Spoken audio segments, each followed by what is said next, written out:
Hi guys, welcome to week 4. This week we'll cover kind of the final week of January, what's gone on in the equity markets, and it's been a big week. We've seen it all this week. Huge sell-offs, huge reversals.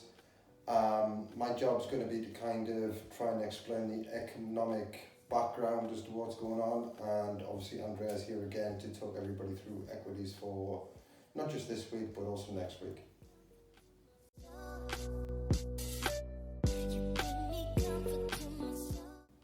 So we'll get straight in and cover the economic data. This week was primarily US focused. Tuesday was the first real data of any interest. House prices in the US up 17.5%. That starts building an illusion of wealth. People believe they have this equity maintained in the house. It's obviously a false illusion, and on the back of that you tend to get some erratic spending patterns, and also it still just plays into the major issues of inflation. House prices still elevated means rental prices are elevated, and this squeezes certainly the middle classes, and it really starts squeezing the poorer end of society. That's been a continuing trend now for quite some time. Thursday we had durable goods orders from 2.6% up last month. The numbers came in at minus 0.9%. Again, that's a worrying sign of what we've got going forward. The real headline of the week, however, was GDP numbers in the States at basically 7%. That number really needs to be taken with caution. 2/3 of that number came from investment on inventories, which hugely flatters the number. So very much not as all as it seems within that. And that number being 7% this quarter will certainly indicate, well, basically the US will fall into recession 2 quarters from now. On the back of that number, they're not going to be able to really get around that. And then following Friday was the real day where we kind of couldn't, it was difficult to understand what was going on. We had a full house of really awful economic data. Firstly, there was a miss on personal incomes. So personal incomes tightening, never a good thing, especially in such a consumer-driven society. And that reflected in consumption numbers. Consumption numbers for the month fell negative. And then of course you have the PCE numbers. We all know PCE is the Fed's preferred indicator of inflation. PCE both month on month and year on year were all ahead of consensus estimates. So there's potentially some big policy decision this week. Do you want to talk about it? Yeah, the week ahead is going to be a big one. More in terms of Europe than the US. The FTSE has seen some incredible buying over the last few weeks. I mean, I think we had a spell on Tuesday where volumes throughout the UK's leading index were 12 times what they were throughout other European markets.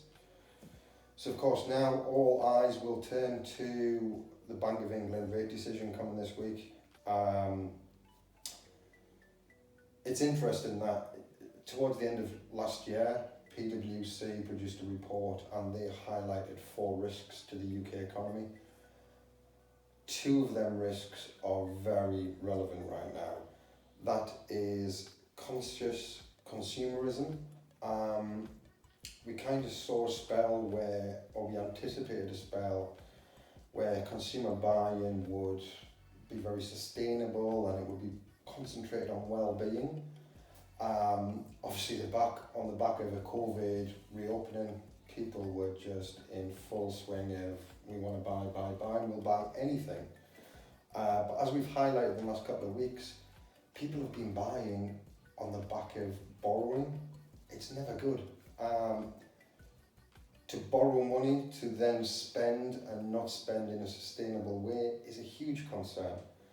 And then obviously we've got what is potentially the biggest risk is the deglobalized trade. Your markets, your supply chains, all with serious strains on them still.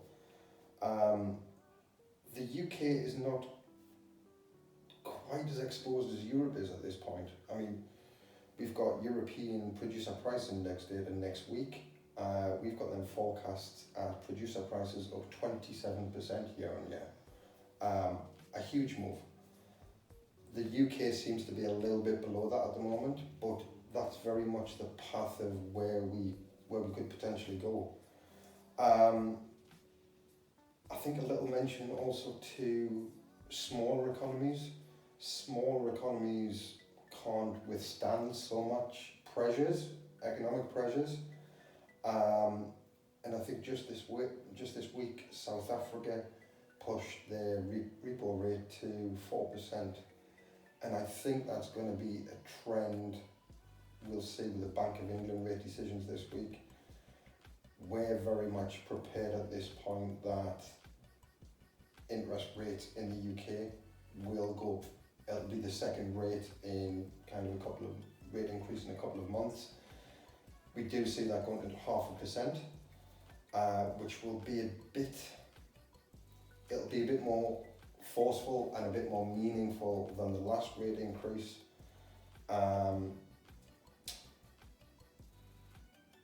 These rate increases will keep coming, but the UK has kind of a blueprint from America. America's let it get out of control, and you see how hot markets are running. You see the potential of extremes you have to go to kind of start reining that back in. So I'm fully prepared that the Bank of England will push rates to 0.5% this week. That will be the headline news, and it's the right move to make, but will obviously have an effect on your equity markets. You might see quite a sharp pullback, but that's what we're kind of prepared for this week. So basically you're saying that expansionary policies are finished? Well, yeah, the rate increase or anticipated rate increase is just a further and continuation of the tightening cycle. It will be a global phenomenon. This is not just UK. This will happen globally. The US has potential to go quite aggressive. The UK maybe baby steps along the way. But all in all, we see, if you look at central bank balance sheets, or if we focus on G7 central bank balance sheets,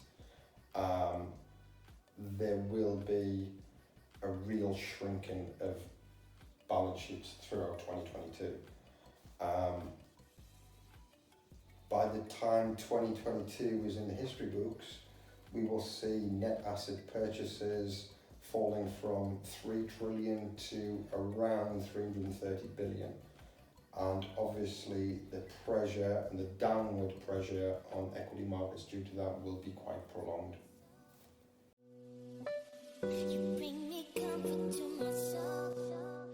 So in with this week's look at equities, last week we looked an awful lot at indices as a whole and where we saw indices going in coming weeks. I want to come a little bit more back to corporate earnings. You've had some real mega cap corporate earnings this week. Where do we see what's happened with them? There's a distinct change, not in numbers, they are easily enough forecasted, but in how the numbers are presented. We've seen a lot of CEO honesty in statement, and that's a big change from the previous quarters. Tesla was a big release, and the following price action played out just as we said it would last week. Microsoft they've offered some great numbers, but there's great numbers and great numbers for a multi-trillion-dollar company. There's a sense of value trap, and funds sold part positions at speed initially, dragging price 6% before it actually finished up 2% on the day. You can't not like Microsoft, but it's not a new opportunity. It's just an old hold, and from a lower buy from lower buy-ins basically.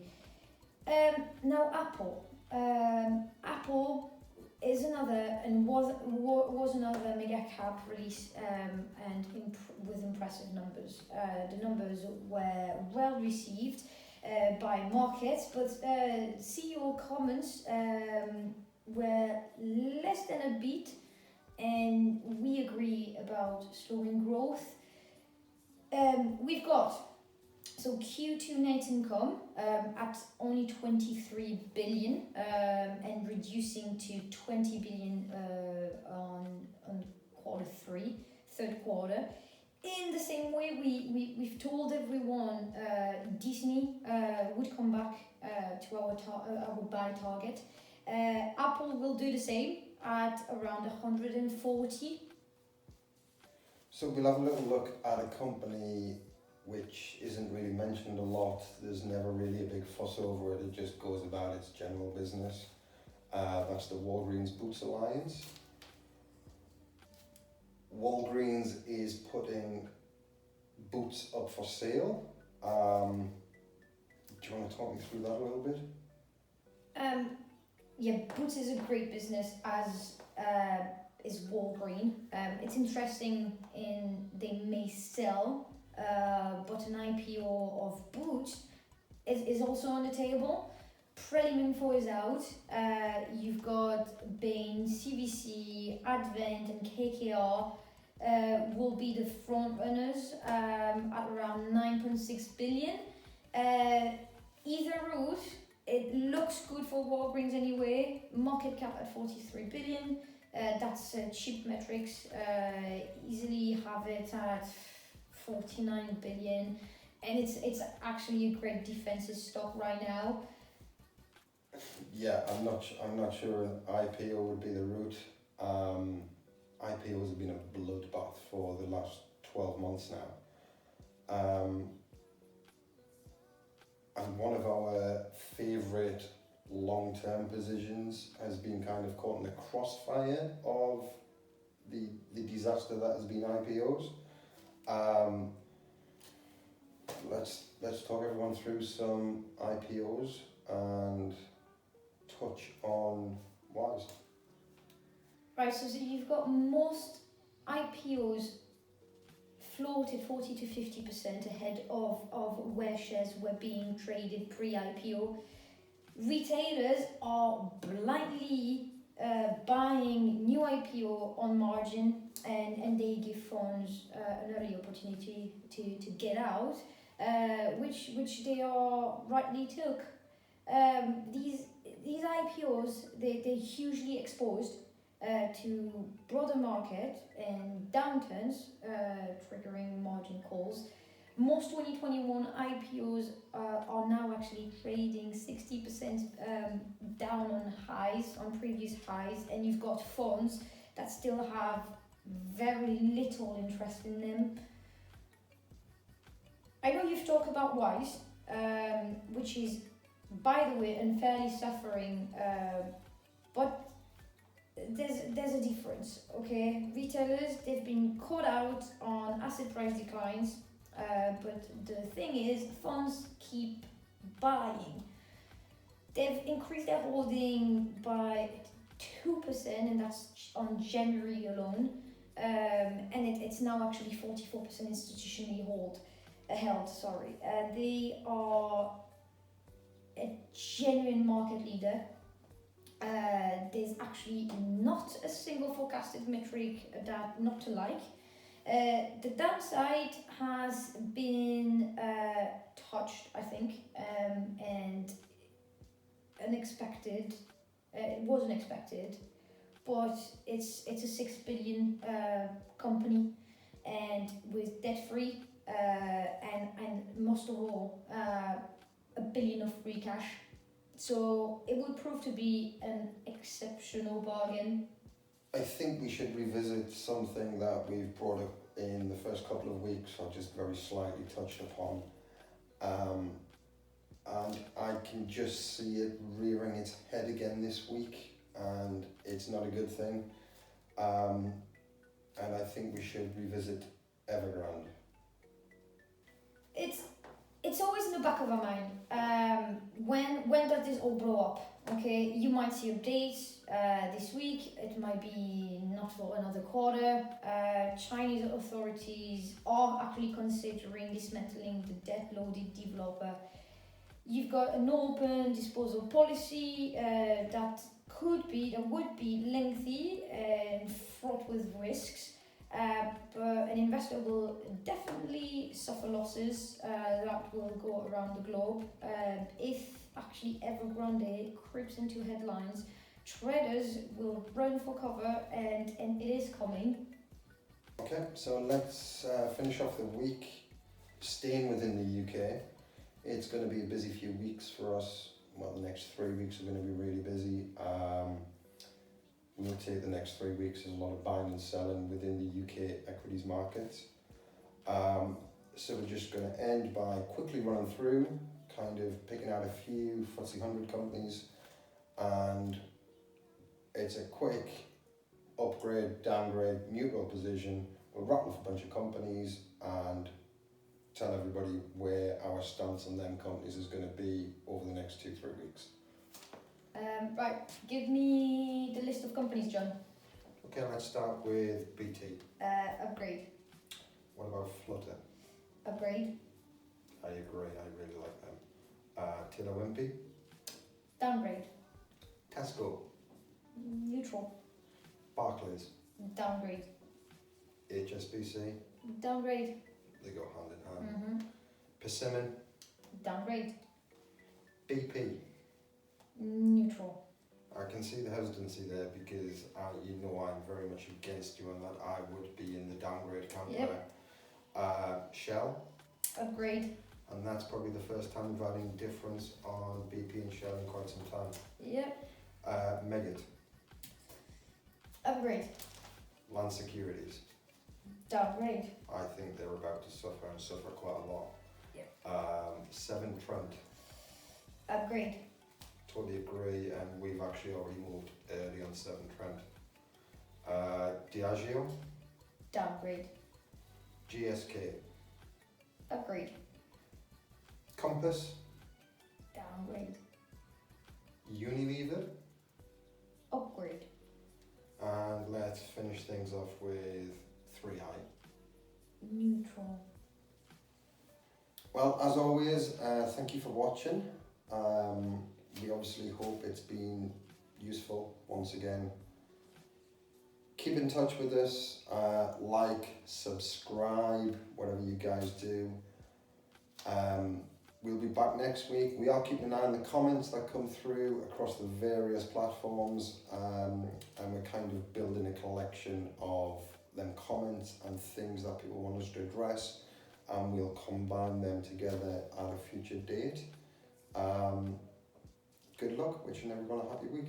Thank you.